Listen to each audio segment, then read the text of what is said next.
बहुत बहुत स्वागत है दोस्तों आप सभी का। आज हम देखेंगे क्लास 11th हिस्ट्री का चैप्टर नंबर 11 आधुनिकीकरण के रास्ते। और ये बच्चों पार्ट 2 है।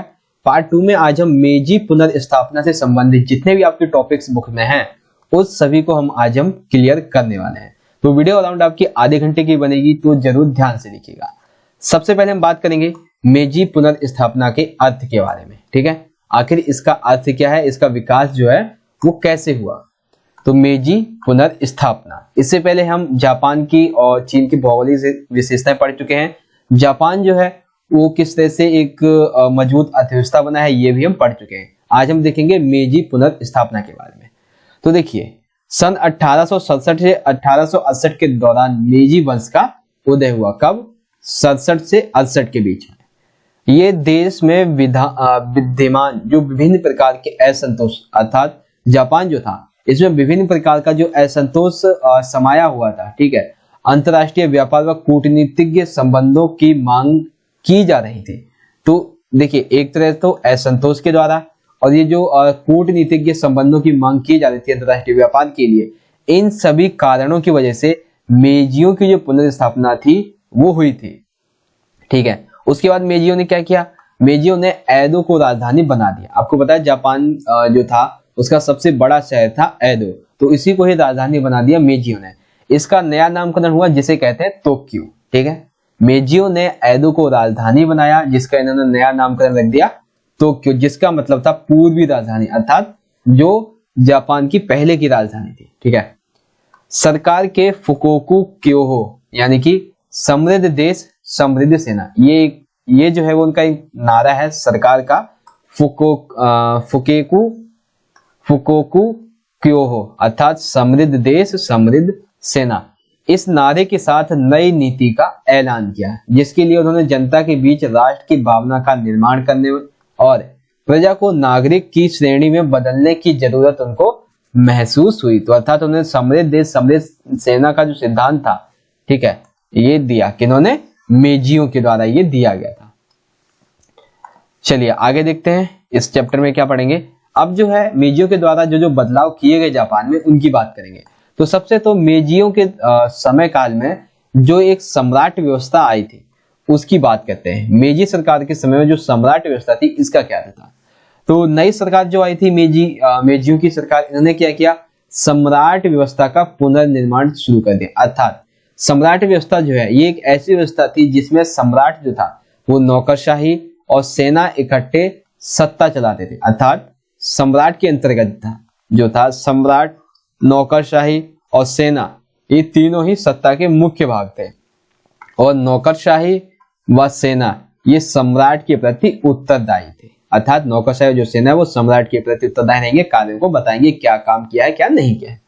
सम्राट जो था वो सीधे सूर्य देवी के वंशज माने जाते थे। अर्थात सम्राटों को उस समय मेजियों काल में सूर्य देवी के पुत्र माना जाता था, लेकिन साथ ही उसे पश्चिमीकरण का नेता, अर्थात पश्चिमीकरण के नेता का मतलब ये हो गया कि जो सम्राट था वो पश्चिमी अंदाज के कपड़े पहनता था और सम्राट के जन्मदिन को राष्ट्रीय छुट्टी बना दिया गया था। वो पश्चिमीकरण की नीतियां अपनाता था, इसीलिए इसे पश्चिमीकरण का नेता भी कहा गया। सम्राट के नाम से आधुनिक संस्थाएं स्थापित करने की अधिनियम जारी की गई। अर्थात सम्राट ने ऐसी अधिनियम जारी कर दी कि यदि आपको किसी संस्था को खोलना है तो उसके लिए आपको सम्राट का नाम जरूर लगाना होगा। मान लीजिए सम्राट का नाम ए है, ठीक है, और कोई संस्था बी खोलना चाहता है तो वो संस्था का जो नाम रखेगा वो रखेगा ए बी, अर्थात सम्राट और फिर संस्था का नाम। ठीक है, तो ये थी मेजी सरकार की जो सम्राट की व्यवस्था थी उसके बारे में विशेषताओं। चलिए अगला पॉइंट देखते हैं। अगला है कि मेजी सरकार के द्वारा शिक्षा एवं विद्यालय संबंधी जो बदलाव किए गए 1870 के दशक में, ये क्या थे इनको देखते हैं। तो मेजियों ने कहा कि लड़के और लड़कियों दोनों को ही स्कूल जाना अनिवार्य है। पढ़ाई की फीस इन्होंने बहुत कम कर दी ताकि गरीब बच्चे भी पढ़ सकें। आधुनिक विचारों पर जोर दिया गया, अर्थात पाठ्यक्रम जो होता था उसमें पुराने विचारों की जगह आधुनिक विचारों पर जोर अधिक दिया गया और इन विचारों में राज्य के प्रति निष्ठा एवं जापान के इतिहास के अध्ययन पर अधिक बल दिया गया एवं किताबों के चयन और शिक्षकों के प्रशिक्षण पर नियंत्रण, अर्थात किताबें जो थी वो ऐसी हो जिससे कि राज्य के प्रति निष्ठा, जापान के इतिहास के बारे में अध्ययन किया जा सके, ऐसे चयन किए गए। और जो नागरिकों को, विद्यार्थियों को पढ़ने के लिए उत्साहित करे, ऐसे शिक्षकों का प्रशिक्षण किया गया। उसके बाद माता पिता के प्रति आदर, राष्ट्र के प्रति वफादारी और अच्छे नागरिक बनने की प्रेरणा इन स्कूलों में दी जाती थी। तो मेजियों के द्वारा शिक्षा एवं विद्यालय संबंधी जो बदलाव थे 1870 के दशक में ये किए गए। लड़के लड़कों दोनों का स्कूल जाना अनिवार्य कर दिया। पढ़ाई की फीस काफी कम हो गई। आधुनिक विचारों पर जोर दिया गया। राज्य के प्रति निष्ठा और जापान के इतिहास के बारे में अध्ययन पर बल दिया गया। किताबों के चयन और शिक्षकों को प्रशिक्षण पर नियंत्रण रखा गया। माता पिता के प्रति आदर, राष्ट्र के प्रति वफादारी और अच्छे नागरिक बनने की प्रेरणा दी जाने लगी। तो ये हो गया मेजी सरकार के द्वारा शिक्षा एवं विद्यालय संबंधी बदलाव। आगे देखिए, मेजी सरकार ने राष्ट्र का एकीकरण भी किया। मेजी सरकार के द्वारा राष्ट्र का जो था एकीकरण भी किया गया। अब वो कैसे किया गया उसे समझते हैं। मेजी सरकार, राष्ट्र का एकीकरण। तो इन्होंने क्या किया, मेजी सरकार ने पुराने गांव और क्षेत्रीय सीमा को बदलकर एक नया प्रशासनिक ढांचा तैयार किया। अर्थात राष्ट्र के एकीकरण के लिए मेजी सरकार ने क्या किया, एक नया प्रशासनिक ढांचा तैयार किया। और कैसा किया, पुराने गांवों को और क्षेत्रीय सीमाओं को बदल दिया। एक नया आधुनिक सैन्य बल तैयार किया गया। मेजी सरकार ने एक नया सैन्य बल तैयार किया गया जिसमें 20 साल से अधिक उम्र के नौजवानों के लिए कुछ अरसे तक सेना में काम करना अनिवार्य हो गया था। अर्थात इन्होंने जो नया सैन्य बल तैयार किया मेजियों ने, इसमें क्या था कि 20 साल से अधिक के जो नौजवान हैं उनको कुछ समय के लिए सेना में अपनी सेवा देनी अनिवार्य रहेगी। उसके बाद कानून व्यवस्था बनाई गई जो राजनीतिक गुटों के गठन को देखे, बैठ के बुलाने पर नियंत्रण रखे और सख्त सेंसर व्यवस्था बना सके। अर्थात इन्होंने जो है कि मेजियों ने एक नई कानून व्यवस्था बनाई जिसके तहत राजनीतिक गुटों का गठन किस तरह से हो रहा है, क्या इसकी प्रणाली है, क्या हो रहा है इसके बीच में, इसकी देखरेख करने के लिए कानून बनाए गए। बैठकें जो बुलाई जाती थी उन पर नियंत्रण रखने के लिए कानून बनाए गए। और जो कानून थे वो सख्त सेंसर व्यवस्था को और अधिक शक्तिशाली बनाने के लिए इनका विकास किया गया। आगे है सेना और नौकरशाही जो थे वो सीधे सम्राट, सेना और नौकरशाही सीधे सम्राट के निर्देश में उन्हें रखा गया। यानी कि संविधान बनने के बावजूद ये दो गुट, कौन से, सेना और नौकरशाही, इन पर सरकारी नियंत्रण नहीं होता था, इन पर सिर्फ राजा का नियंत्रण होता था। लोकतांत्रिक संविधान और आधुनिक सेना, इन दो अलग अलग आदर्शों को महत्व देने के दूरगामी परिणाम हुए थे। अर्थात ये जो इनमें यहाँ पर लोकतांत्रिक संविधान था और आधुनिक सेना थी, ये दोनों ही अलग अलग जो आदर्श थे, इन्होंने अपनी अपनी जगह अलग अलग भूमिका निभाई जिसके अलग अलग परिणाम भी निकलकर बाद में सामने आए, जिन्हें इन परिणामों को आपको जानने की जरूरत नहीं है। तो मेजी सरकार के राष्ट्र के एकीकरण के बारे में ये कुछ बातें थी जो कि आई होप आपको अच्छे से समझ में आई होगी। चलिए आगे बढ़ते हैं। अगला है अर्थव्यवस्था का आधुनिकीकरण। ठीक है, इसका क्या अर्थ है?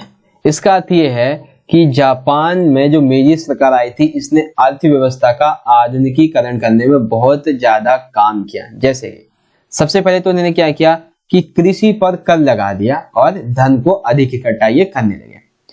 अब इसी कर से और अन्य इनके पास जो पैसा था उनसे इन्होंने क्या किया कि जापान की सबसे पहली रेल लाइन 1870 से 72 में टोक्यो और योकोहामा बंदरगाह के बीच में बिछाई गई। ठीक है, पहली रेल लाइन बिछाई गई। उसके बाद वस्त्र उद्योग के लिए मशीनें यूरोप से आयात की गई, अर्थात मंगवाई गई ताकि जो वस्त्र उद्योग है उसको अधिक व्यापार में बढ़ावा मिल सके। मजदूरों के प्रशिक्षण के लिए विदेशी कारीगरों को बुलाया गया, अर्थात जो मशीनें आई थी उनके मजदूरों के प्रशिक्षण के लिए विदेशी कारीगरों को बुलाया गया ताकि वो इन मशीनों को सही से उपयोग कर सकें। साथ ही कुछ कारीगरों को जापान के विश्वविद्यालय और स्कूल में पढ़ने के लिए भी भेजा गया और जो कुछ छात्र थे उन्हें भी भेजा गया। 1872 में एक आधुनिक बैंकिंग संस्था का प्रारंभ हुआ।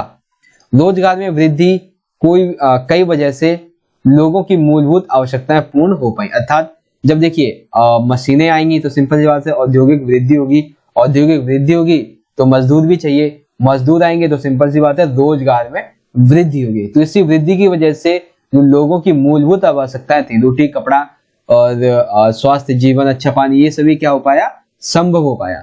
1872 में जो जनसंख्या 3.5 करोड़ थी, ठीक है, 3.5 करोड़ जो जनसंख्या थी वो 1920 में 5.5 करोड़ हुई, अर्थात जो संख्या लगभग 48 साल पहले 3.5 करोड़ थी, वो 48 साल बाद 5.5 करोड़ की हो गई थी। तो अर्थव्यवस्था का जो आधुनिकीकरण है उसमें मशीनों का काफी योगदान रहा है। अब आगे 2-4 पॉइंट और हैं अर्थव्यवस्था के बारे में, उसको भी देखते हैं। तो देखिए यहाँ पे क्या दिया हुआ है, उद्योगों के विकास के लिए लोग जो थे वो क्या करते थे, शहरों में उन्होंने आना शुरू कर दिया था। उद्योगों के विकास के लिए लोगों ने शहरों में आना शुरू किया। देखिए 1925 में 21% जनसंख्या शहरों में रहती थी, जो कि 1935 में बढ़कर 32% हो गई। अर्थात मान लीजिए यदि शहर में 100 लोग रहते हैं तो 100 में से 21 जो थे वो शहरी जनसंख्या थी, और फिर ये थी 1925 में। वहीं 1935 में 10 साल के अंतर्गत ये जनसंख्या जो थी वो कितनी हो गई, 32 हो गई थी, ठीक है। तो ये था। आगे देखते हैं, अगला पॉइंट है कि औद्योगिक मजदूरों की संख्या 1870 में 7 लाख थी, 1913 में 40 लाख। देखिए कितना फर्क है, ज्यादा फर्क नहीं, सिर्फ 43 साल का फर्क है। इन 43 सालों में जनसंख्या 7 लाख से 40 लाख पहुंच गई मजदूरों की। कारखानों में मजदूरों की संख्या बढ़ने लगी। 1909 में 1000 हुआ करती थी, 1920 में 2000 हो गई, और धीरे धीरे 1930 में आके एक कारखाने में 4000 महिलाओं कह रहे हैं सर, जो मजदूर थे उनकी संख्या हो गई। 1886 में पहली आधुनिक हड़ताल की गई, जो कि महिलाओं के द्वारा की गई, क्योंकि उन्हें पुरुषों के समान वेतन नहीं दिया जा रहा था। इसकी वजह से 1886 में पहली आधुनिक हड़ताल किसके द्वारा की गई, महिलाओं के द्वारा। उद्योगों के तेज और अनियंत्रित विकास और लकड़ी जैसे प्राकृतिक संसाधनों की मांग से पर्यावरण का विनाश हुआ। अर्थात उद्योग जो थे उनके तेजी से विकास की वजह से, अनियंत्रित विकास की वजह से और लकड़ी जैसे प्राकृतिक संसाधनों की वजह से पर्यावरण का जो विनाश था वो अधिक मात्रा में होने लगा, ठीक है। तो ये जो उद्योग थे उनके आने की वजह से जो परिणाम हुए उसके बारे में आपको बताएगा। फिर यहाँ पे और पॉइंट आते हैं। पॉइंट ये है कि संसद के पहले निम्न सदन के सदस्य तनाको सोजो, ठीक है। उद्योगों में जो आंदोलन चलाए गए उसके बारे में यहाँ पे बात की जा रही है कि सबसे पहले जो संसद के पहले निम्न सदन के सदस्य हुआ करते थे जिनका नाम था तनाको सोजो, ठीक है। तो इन्होंने क्या किया कि 1897 में औद्योगिक प्रदूषण के खिलाफ पहला आंदोलन छेड़ दिया, और उस आंदोलन में 800 गांववासी जन विरोध में इकट्ठे हुए एवं उन्होंने सरकार को कार्यवाही करने के लिए मजबूर कर दिया, और ये आंदोलन जो था वो सफल रहा, ठीक है। तो औद्योगिक विकास की वजह से कुछ आंदोलन भी हुए हैं, शहरों की जनसंख्या भी बढ़ी है, मजदूरों की जनसंख्या बढ़ी है, इसकी वजह से प्रदूषण वगैरह भी हुआ है। तो वो सभी चीजें नॉर्मल हैं, जो कि आई होप आपको जो मैंने अभी समझाया है वो समझ में आया होगा। आगे देखते हैं कि मेजियों के द्वारा जो पश्चिमीकरण की परंपरा थी उसके बारे में क्या क्या विचार जो थे विचारकों के वो रहे हैं, उसको समझिए। पश्चिमीकरण और परंपरा, पश्चिम से प्रभावित कुछ जापानी बुद्धिजीवियों के विचार यहाँ पे हम देखने वाले हैं। तो देखिए कुछ बुद्धिजीवी मानते हैं जापान को अमेरिका तथा पश्चिमी यूरोप देशों से घनिष्ठ संबंध स्थापित करने चाहिए। अर्थात कुछ बुद्धिजीवी जो वो ये कहते हैं जापान को अमेरिका के साथ और पश्चिमी यूरोपीय देशों के साथ अच्छे संबंध उसे बनाने चाहिए। दूसरा, अब कुछ विचार देखिए यहाँ पे। सबसे पहले है फुकुजावा युकिची, ठीक है, फुकुजावा युकिची। ये जापान को अपने में से एशिया को निकाल फेंकना चाहिए, यानी जापान को अपने एशियाई लक्ष्य छोड़ देने चाहिए और पश्चिम का हिस्सा बन जाना चाहिए। तो युकिची क्या कहते हैं, फुकुजावा युकिची जो है क्या कहते हैं कि जापान को अपने में से एशिया को निकाल फेंक देना चाहिए, अर्थात जो एशिया के लक्षण है उसे निकाल देना चाहिए और पश्चिमी जो लक्षण है उनको धारण करना चाहिए। फिर एक और दर्शन शास्त्री हैं मियाके सेतुसे, ठीक है। तो ये क्या कहते हैं कि विश्व सभ्यता के हित में हर राष्ट्र को अपने खास हुनर का विकास करना चाहिए, अर्थात अपनी सभ्यता के विकास के लिए हर शहर के लोगों को अपना एक हुनर का विकास करना चाहिए। अपने को अपने देश के लिए समर्पित करना ही विश्व को समर्पित करना है। अर्थात ये कहते हैं कि यदि हमने अपने देश के लिए कुछ किया है तो हमने अपने विश्व के लिए कुछ किया है। ठीक है। बहुत से बुद्धिजीवी पश्चिमी उदारवाद की तरफ आकर्षित थे, अर्थात पश्चिमी जो उदारवाद है उसकी तरफ कुछ लोग आकर्षित थे। वे चाहते थे कि जापान अपना आधार सेना की बजाय लोकतंत्र को बनाए। अर्थात ये जो पश्चिमी उदारवादी थे ये चाहते थे कि जापान अपना आधार सेना की बजाय लोकतंत्र को बनाए। ठीक है। तो ये थे पश्चिमीकरण के कुछ प्रभाव के बारे में। अब देखिए एक दो पॉइंट और हैं इसमें। ये पॉइंट है यूके एमोरी उदारवादी के बारे में। ठीक है। यूके एमोरी उदारवादी ये जो है वो एक शिक्षा के शिक्षक थे। कौन? यूकी एमोरी ये जो थे उदारवादी शिक्षक थे। ठीक, उदारवादी शिक्षा के शिक्षक। इन्होंने व्यवस्था से ज्यादा कीमती चीज है आजादी, ये कहा। इन्होंने क्या कहा कि व्यवस्था से ज्यादा हमारे लिए सबसे कीमती चीज है आजादी। बहुत से बुद्धिजीवियों ने महिलाओं के लिए मताधिकार की मांग की, अर्थात कई बुद्धिजीवी ऐसे थे जिन्होंने महिलाओं के लिए जो मताधिकार है उसकी मांग की थी। ठीक है। तो पश्चिमीकरण परंपरा के बारे में फुकुजावा युकिची, दर्शन शास्त्री मियाके सेत्सुरे, यूके एमोरी जो उदारवादी के शिक्षक थे, इसके बारे में आपको पता चला। अब बात करते हैं रोजमर्रा की जिंदगी, अर्थात मेजियो के शासनकाल में जो रोजमर्रा की जिंदगी थी वो किस तरह की लोगों की गुजर रही थी। ठीक है। तो देखिए उसके बारे में क्या है कि पैतृक परिवार व्यवस्था में कई पीढ़ियां परिवार की मुखिया के नियंत्रण में रहती थी। अर्थात वहां पे क्या था? पैतृक परिवार व्यवस्था थी। कहां पर? जापान में मेजी काल में। यहां पर क्या था कि कई पीढ़ियां परिवार के मुखिया के नियंत्रण में रहती थी। पति पत्नी जो थे वो साथ रहकर कमाते थे और एक नया घर बसाते थे। पारिवारिक जीवन की इस नई समझ ने नए तरह के घरेलू उत्पादों, नई किस्म के पारिवारिक मनोरंजन और नए प्रकार के घरों की मांग पैदा कर दी। और जब ये नए प्रकार के घरों की मांग हुई तब 1920 के दशक में निर्माण कंपनियों ने शुरू में 200 येन, ये वहां की मुद्रा है जापान की, येन, तो ये 200 येन देने का वादा किया। किसने? सरकार, कंपनियों के द्वारा। ठीक है। बाद में ये तकरीबन 10 साल के बाद 10 साल के लिए इन्होंने 12 येन महावर की किस्तों पर लोगों को सस्ते दाम पर जो मकान थे वो मुहैया करवाए। तो कहीं ना कहीं जो कंपनियां थी, निर्माण कंपनियां, उन्होंने जो लोग थे उनको किस्तों पर सस्ते मकान मुहैया करवाए। यह एक ऐसे समय में था जब एक बैंक कर्मचारी अर्थात उच्च शिक्षा प्राप्त व्यक्ति की तनख्वाह कितनी थी? 40 येन प्रति माह। अर्थात यानी कि ये जब देखिए कंपनियां कहती थी कि हम आपको 200 येन देंगे, तो यहाँ पे अगर इस उच्च शिक्षा प्राप्त व्यक्ति शिक्षक की हम बात करें तो 5 महीने की इसकी सैलरी इन कंपनियों के द्वारा इन लोगों को, गरीब लोगों को घर बनाने के लिए दी जा रही थी, वो भी मुफ्त में। तो रोजमर्रा की जिंदगी कहीं ना कहीं उस समय निर्माण कंपनियों की वजह से काफी अच्छी होने वाली थी। तो ये हो गया। अब सबसे आखिरी टॉपिक है आज की इस वीडियो का, जिसमें आप देखेंगे आधुनिकता पर विजय किस प्रकार से पाई गई। आधुनिकता पर विजय किस प्रकार से पाई गई। तो देखिए, सत्ता केंद्रित राष्ट्रवाद को 1930 से 1940 के दौरान बढ़ावा मिला। अर्थात सत्ता केंद्रित राष्ट्रवाद, जिसमें जो सत्ता का केंद्र है उसमें राष्ट्रवाद होगा।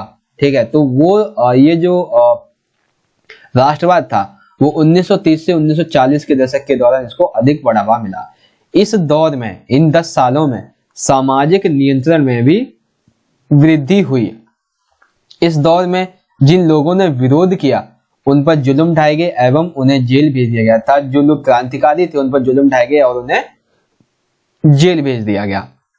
आगे, देशभक्तों की एक ऐसी संस्था बनी जो युद्ध का समर्थन करते थे। इनमें महिलाओं के कई संगठन शामिल थे। अर्थात जब देखिए आपके किसी संगठन को विरोध करने वाले को जुल्म ढाया जाए, उनको जेल में भेज दिया जाए, तो सिंपल सी ये बात क्या है, आप क्या चाहेंगे, आप भी उन विरोध करेंगे।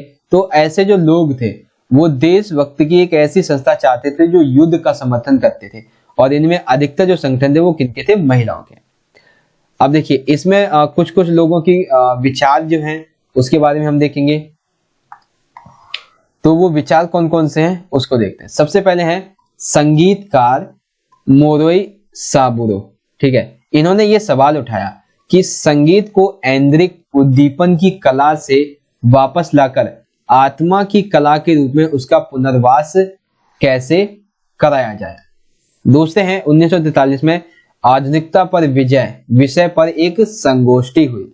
इसमें जापान के सामने जो दुविधा थी उस पर चर्चा हुई, यानी आधुनिक रहते हुए पश्चिम पर कैसे विजय पाई जाए। अर्थात 1943 में एक आधुनिकता पर विजय नामक एक संगोष्ठी हुई, ठीक है। इसमें जापान के सामने जो दुविधा थी, दुविधा कौन सी थी कि भाई हम अपना जो विकास है वो आधुनिक भी रहे लेकिन पश्चिम को हम अपनाए भी नहीं, और पश्चिम पर विजय भी हम पा जाए। तो ये कैसे संभव किया जाए, इसका डिस्कशन करने के लिए एक संगोष्ठी आधुनिकता पर विजय 1943 में हुई थी। अगला देखिए, अगले दर्शन शास्त्री हैं निशितानी केजी, ठीक है। अगले दर्शन शास्त्री का नाम है निशितानी केजी। आधुनिकता को इन्होंने 3 पश्चिमी धाराओं के मिलन और एकता से परिभाषित किया है। अर्थात इन्होंने कहा है कि आधुनिक जो है वो मैं 3 पश्चिमी धाराओं के मिलन और एकता से कहता हूं। कौन कौन से, पुनर्जागरण, प्रोटेस्ट सुधारवाद और प्राकृतिक विज्ञान का विकास। इन तीनों से ही मैं आधुनिक शब्द को परिभाषित करना चाहूंगा। तो ये था किसके बारे में, आधुनिकता पर विजय के बारे में। तो बच्चों एक बार हम फिर से देख लेते हैं कि आज हमने अभी तक इस वीडियो में क्या क्या पढ़ा है, ताकि आपको भी एक बार अच्छे से समराइज हो जाए। तो सबसे पहले हमने देखा बच्चों मेजी पुनर्स्थापना जो है वो कैसे हुई। फिर हमने देखा मेजियों के द्वारा जो सम्राट व्यवस्था अपनाई गई थी इसकी क्या क्या विशेषताएं रही। और फिर हमने देखा कि मेजी सरकार जो है इसके द्वारा शिक्षा एवं विद्यालय संबंधी जो बदलाव किए गए 1870 के दशक में वो कौन कौन से थे। फिर हमने देखा मेजी सरकार जो था उसके राष्ट्र के एकीकरण के लिए कौन कौन से इसमें कदम उठाए गए। अर्थव्यवस्था का आधुनिकीकरण किस तरह से किया गया, कौन कौन से कदम उठाए गए ये देखा। उद्योगों के विकास की वजह से शहरों पर क्या क्या प्रभाव पड़ा ये हमने जाना। फिर हमने देखा कि जापान का जो पश्चिमीकरण और जो परंपरा है उसके बारे में फुकुजावा युकिची के विचार, दर्शन शास्त्री मैके सेसुरे के विचार, एक उदारवादी है यूके एमोरी इनके विचार, और फिर रोजमर्रा की जिंदगी जो थी वो मेजी काल के दौरान जापान में कैसी होती थी इसके बारे में हमने जाना। एंड देन लास्ट पॉइंट, आधुनिकता पर विजय किस तरह से पाई गई इसके बारे में हमने देखा। तो इस तरह से बच्चों आज का हमारा वीडियो खत्म होता है। आपको वीडियो अच्छी लगी तो लाइक जरूर करें, शेयर जरूर करें अपने सभी दोस्तों के साथ, कमेंट करके जरूर बताएं वीडियो आपको कैसी लगी। बच्चों ज्यादा से ज्यादा जरूर शेयर कीजिएगा अपने सभी दोस्तों के साथ। मिलेंगे नेक्स्ट वीडियो में, तब तक के लिए आप पढ़ते रहिए और अपना ख्याल रखिए। धन्यवाद। जय हिंद, वंदे मातरम।